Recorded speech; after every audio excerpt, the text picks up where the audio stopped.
Well, hey, friends, it's Lisa. It is Monday, and we are continuing this amazing story through the Book of Esther, that influential woman. This week, we are on week 6, chapters 6 and 7 in your book, where we get to see how this incredible story begins to unfold in some very dramatic ways. Now, I don't know about you, but I've just been so intrigued by this idea that God's name is not mentioned once in this book, and yet his fingerprints and his hand and the ways that he's orchestrating his kingdom purposes for the nation of Israel by using this unknown woman, Esther, putting her on the throne, using her uncle and the position that he finds himself in, and then even using a bad guy like Haman to ultimately move forward what he wants to do for the nation of Israel, and that is to return back to God, to be not living as an exiled people, but to be living as a called people, a separate people. Remember in the early beginning that they had become accustomed to the culture and their surroundings in Persia, but God did not want them to park there. And so we're going to move into these 2 great chapters tonight, but it did have me thinking, and I'd love for you to be thinking about this as well, is that sometimes, and we're definitely in a season right now, where you have to look in the rear view mirror to recognize the hand of God in your life.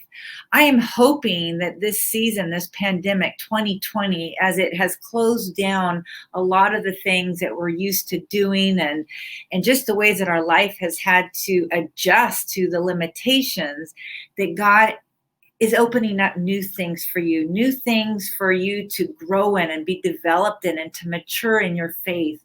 And I was just struck today. I was actually at Bayside Church, and I was sitting at a table in our courtyard, and God had reminded me, gosh, it must have been in like 2001 when we just come to Bayside, and I was trying to sign up to serve in women's ministry. And for whatever reason, no one called me back, and I was not, they didn't need me. And I remember this day walking through our ministry fair going, wow, I'm at this big church and no one really needs the gifts and the ways that I want to serve the church. But God was very intentional and purposeful in shutting all of those doors at the church at that time, because he was opening up these new doors for me where he wanted me to step out in some new ways, and that was to serve my community. And so instead of leading a Bible study at my church, he was calling me to lead a Bible study with about 18 girlfriends that weren't connected to God or connected to church or didn't know how to study the Bible. And so I said yes to that reluctantly. I didn't know where God was taking me, but I knew that serving in the church was not an option. But I will say it was lonely at times to be serving in my community and doing ministry and feeling a little bit alone. And not really knowing, where I fit in my church and also in the world. And what was so cool is I was sitting today, we were doing this little staff retreat today. I was sitting in an area in our courtyard where, while God had called me out of the church for about 16 years, he wanted to teach me something about his heart. He wanted to grow me up in the faith and teach me a lot about the kingdom and ways that we are called to live on mission with the gospel of Jesus Christ. And so when actually the church opened its door and actually provided this opportunity for me to come and serve in the church, I thought, well, how can I go serve in the church? The Lord has had me serving in my community, doing all of these things where I was living in Folsom. But actually, God was now calling me back into the church. And so today I was sitting in the courtyard going, Lord, I could never have come up with how you have written the last 20 years of my life.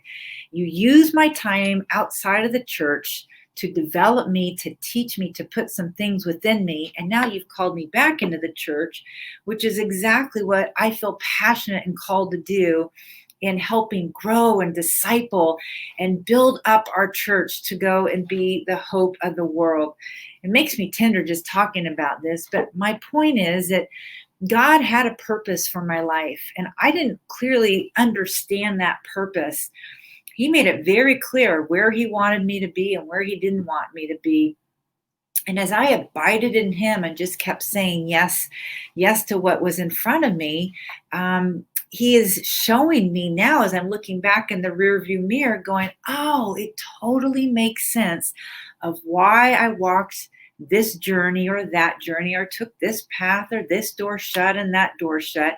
It totally makes sense of why you have me where you have me today. I think that's a really important question, and something that is worth evaluating in your life is looking back in the rearview mirror and seeing God's hand in your life and seeing where he's calling you in this present reality, this present moment. Do you believe that God cares of all the details in your life, all the things that happen in your day to day? And I think that's important because I think sometimes we experience God in the very big and profound events of our life, but we're seeing that we have a God who cares about all the itty bitty details that go on in our day, that he wants to be invited into all those spaces and places because he's using all of those itty bitty details to do things in us and to prepare us for things like we're experiencing right now. The book is for such a time as this. God is calling us as a church to rise up as women, to use our platforms, our stories, our redeeming stories, our gifts, our life experiences. And he's saying, invest all of this in our world. Our world is hopeless, and the church, people, you and I, are called to be the hope of the world. And what I love about chapter 6 and 7 is we see a God that gets right down into the nitty-gritty details because he has a plan for Israel, and he's going to use Esther and Haman and Mordecai and King Xerxes to make sure that that plan comes to fruition. And what a promise, and what a great encouragement for us as we sit in 2020 and we recognize that none of this is for waste. God is building something new within us. He's doing something unique within our church. He's doing something huge in our community. And he is very much behind the scenes, in the details, orchestrating all of those kingdom purposes and plans that he has for us. And we can trust that. Friends, we are going into an election tomorrow. We are on the eve of election. And you know what? Like you, I have been praying. I have been reading my Bible. I've been digging into all of the issues and trying to do my due diligence as a citizen and voter of the United States. But my allegiance is to the kingdom of God and to my King. And tomorrow morning, when a decision is made about whoever's the president and whatever issues got yes or no on, I'm going to wake up and ask the Lord, where can I serve today? Who can I serve today? You have called me more than ever to live out the gospel and be a bearer of your hope and good news. So it doesn't really matter in terms of the call that Christians have of how things land tomorrow. We're still called to go do the things that we've been called to since the moment we received Christ into our life. And that is to go out as Jesus promised or commissioned us and make disciples. And I'm kind of excited about the opportunity that we have right now as a church to make disciples and to bring people into a real living relationship with Jesus Christ, the hope of the world. And it's going to be some exciting days ahead of us. So that's kind of a big introduction, but I just wanted you to be thinking in the back of your mind, how is God working your details out? As he's worked my details out, how has he providentially been working to orchestrate the things that you're coming into right now? And this is just a great moment to thank him for that and to see his hand. Sometimes we're so busy and God is working and he's doing all these things in our life, but we're so busy that we're missing the present moment, the present reality of how God is at work. So I just want to encourage you as you are studying and as you've been reading chapter 6 and 7, to be in the details of your day-to-day with God, to be in the details of what you read in your Bible, because we learn a lot about God and how he works. So do you believe God is in the details of your life? Do you believe he's in the details of what's going to happen tomorrow morning? Because these two chapters remind us that while man may plan his way, the Lord directs his steps. That's from Proverbs 16:9. So let's jump into our story tonight and look at how this story unfolds. Now, I had a couple questions in your admit section on page 71. And one of the questions was, how does God get your attention when he has something important to tell you? How do you usually respond to his prompting? I think this is a really key development in our story tonight.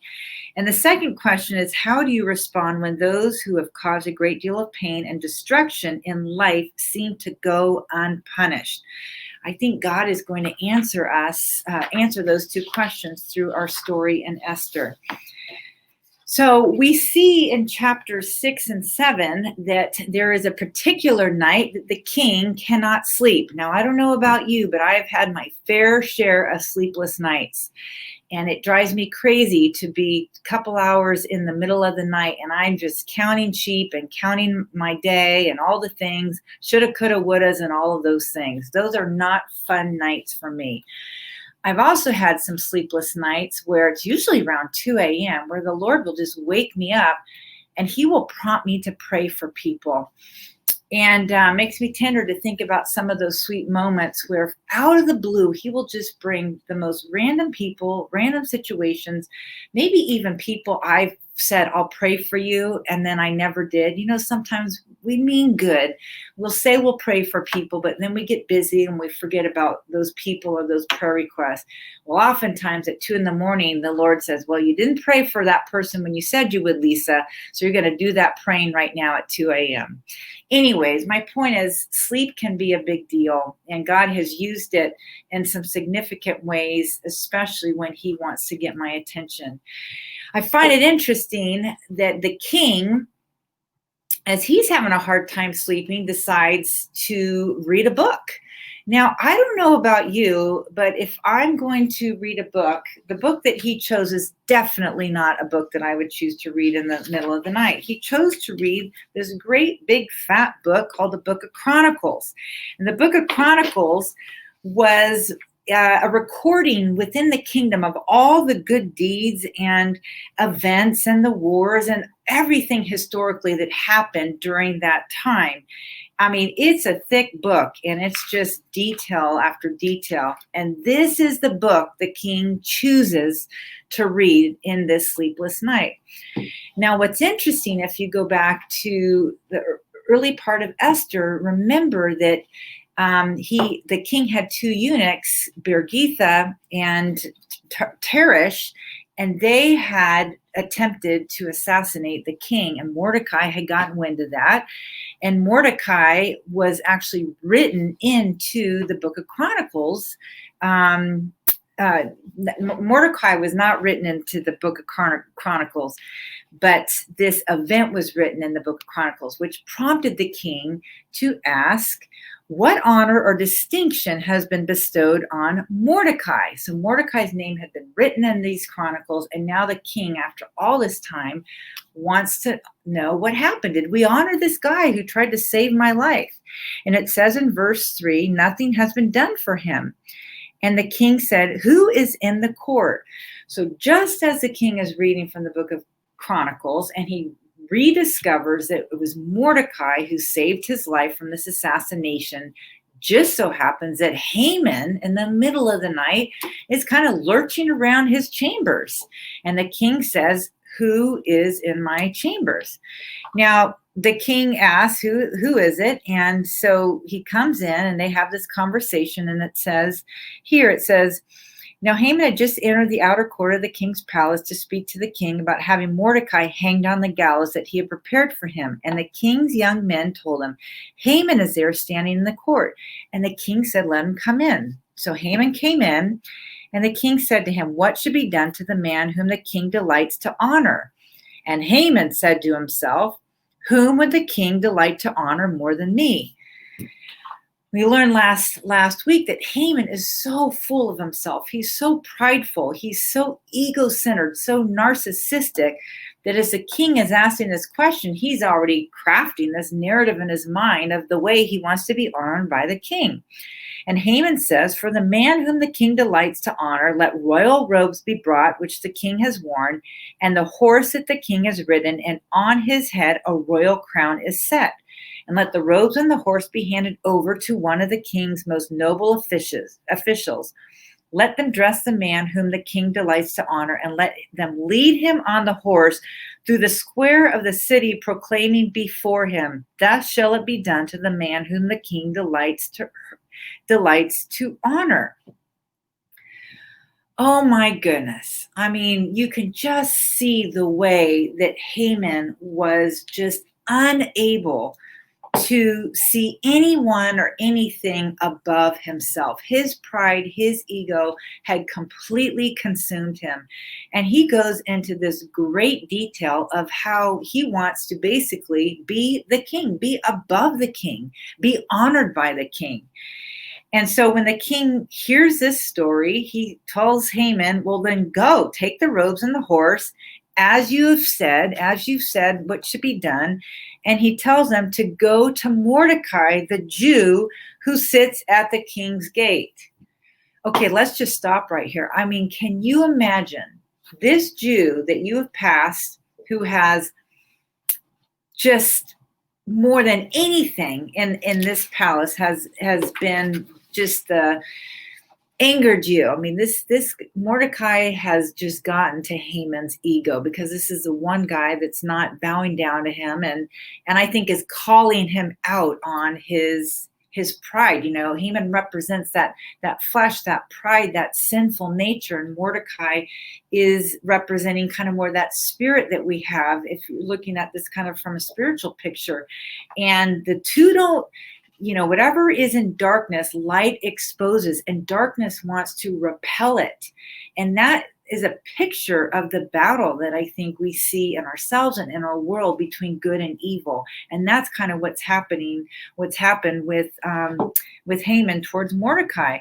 So he concocts this great story of how he wants to be honored. And then the king sends Haman to go and honor Mordecai.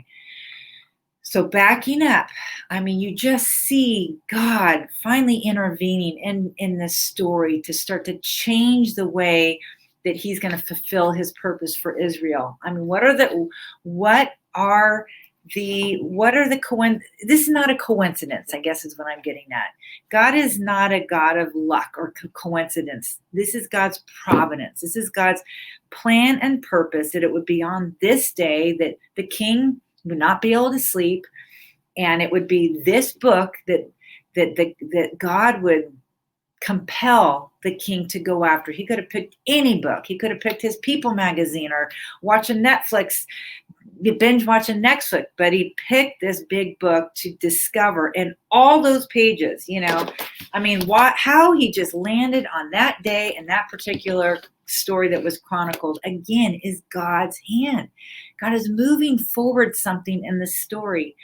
And then he's exposing what's going on in Haman. This is a little bit of the poetic justice that we're going to see, is that while Haman at this point appeared to be getting off the hook, we're beginning to see that there is a downfall. He is spiraling out of control because sin is a destructive path.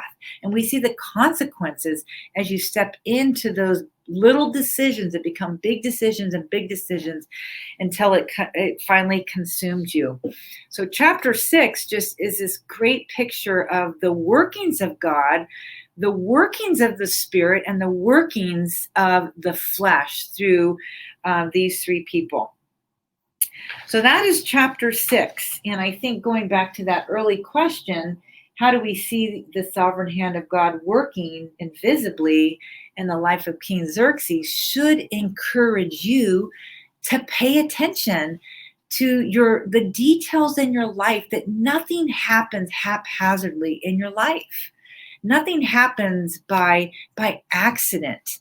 that God is continually working out his plans for your life, and all the details in your day are part of how he is being invited into those workings as you see him work and as you allow him to work. It's invisible, and so we have to tune our eyes and our ears kind of in a spiritual sense to make those connections, to see the divine encounters that God has for us as we pay attention to them. But we will miss them. We will miss them when we're too busy. We will miss them when we're focused on ourselves. We will miss them when we're focused on even the ways that we want justice to prevail. Again, God is also showing us something, that it is God's work to bring justice to those who sin against us.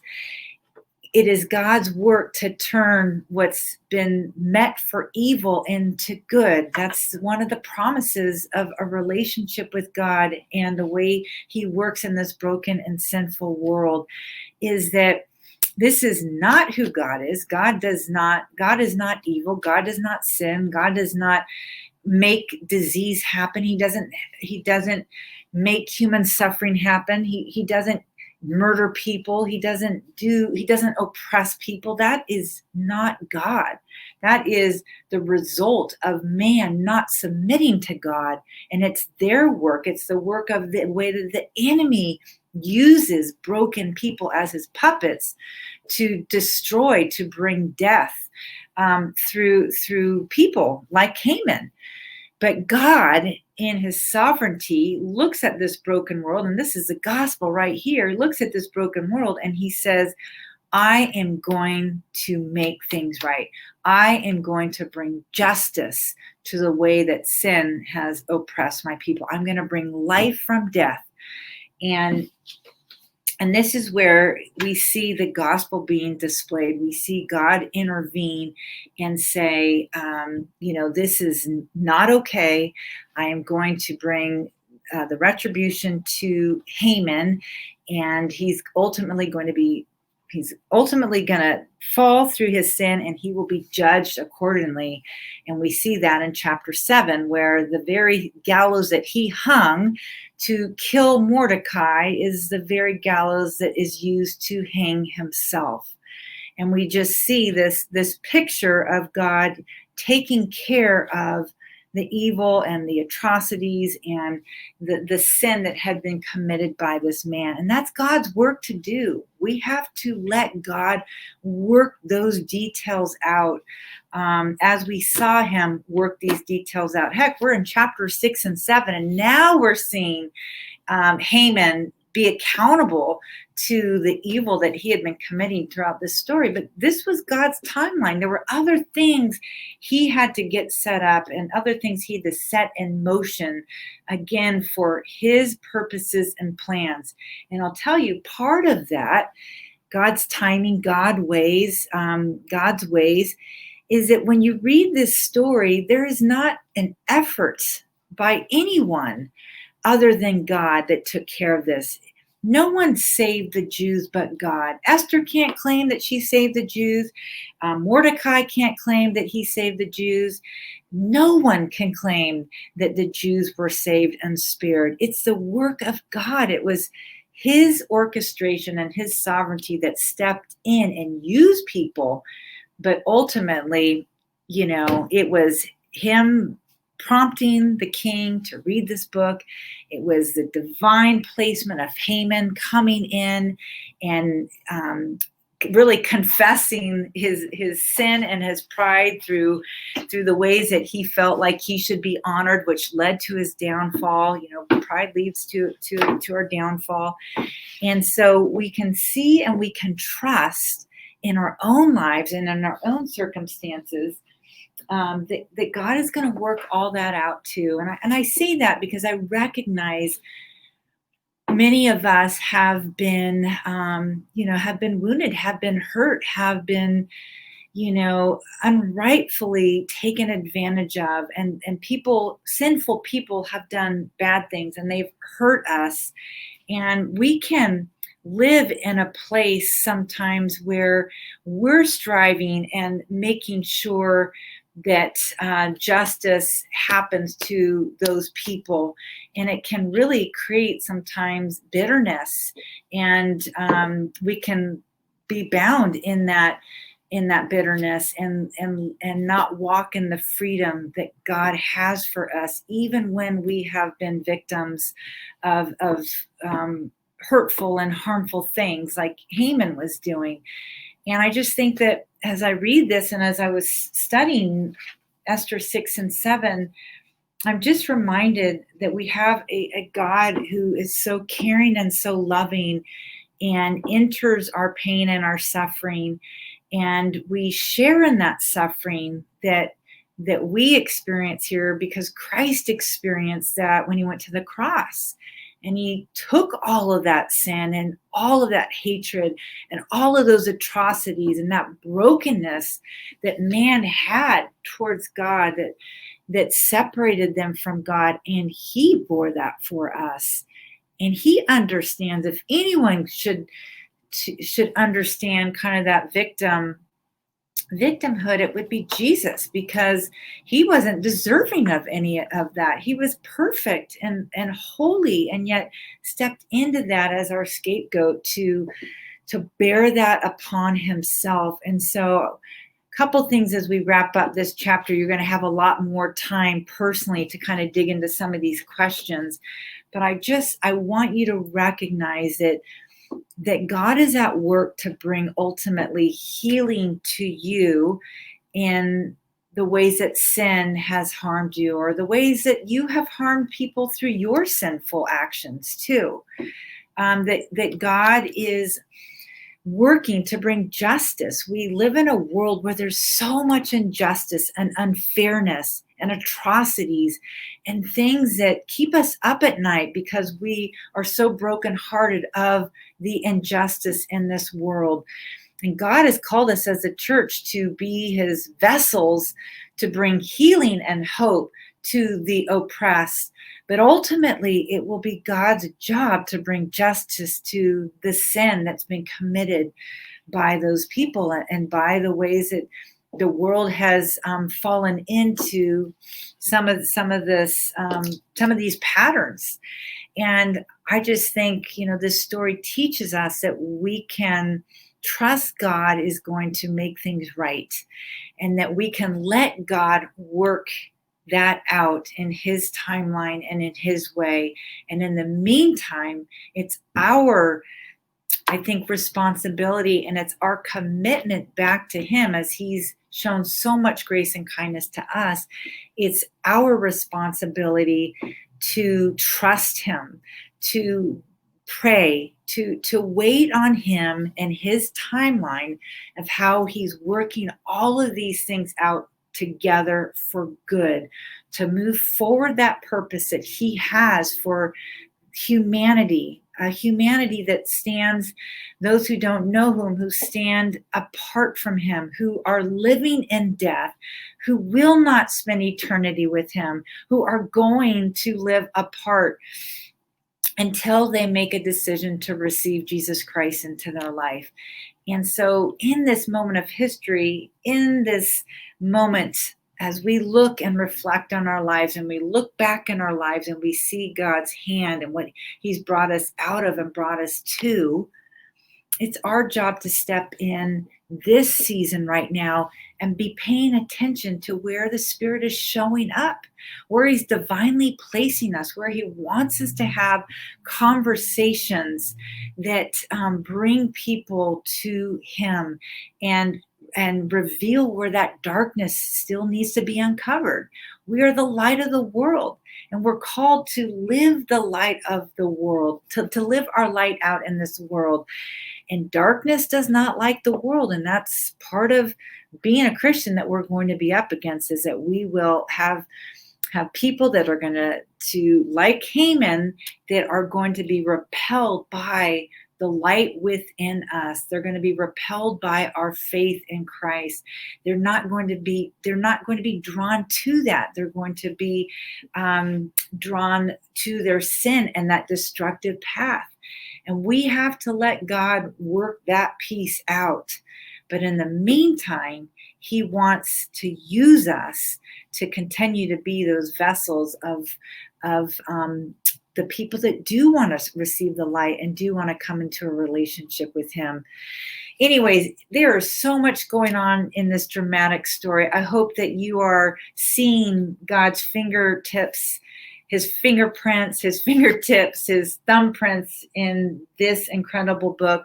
But I also hope that you're taking what you're learning in this story and you're looking at your own story and you're seeing the way that God has ushered you and he strategically placed you, and that we're living in a world where there's good and there's evil.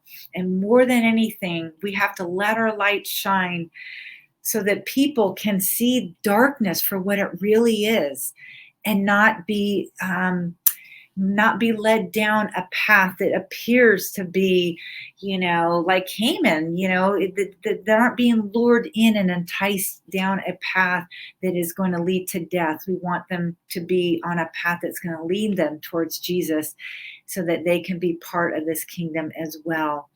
Well, I hope that you have some more great conversation. I am sure that God is leading you and deepening you, and you're discovering all kinds of things through this book. But I just wanted to kind of give you a big overview and just some food for thought and share some of my ideas with you tonight. I am so enjoying this study, and thank you for the opportunity again to be able to bring to you these videos in different ways, whether it's pre-recorded, live recorded, or right now I'm just recording from my office. And I love that we're opening up our Bible together and we're drawing close to God, and that tomorrow, whatever decision is made, whatever our country decides, ultimately it's what God's decided, and he's the one that moves kings and puts them on the throne and ushers people in and out, and we can trust him. He's got good things planned for us. The church is the hope of the world, and the gate of hell cannot keep us or keep God from moving forward his redemption plans, and we are a part of it right now for such a time as this. If this does not get you fired up, I don't know what does, but I'm fired up, and I hope that you are too. God bless you and have a great week. Bye-bye.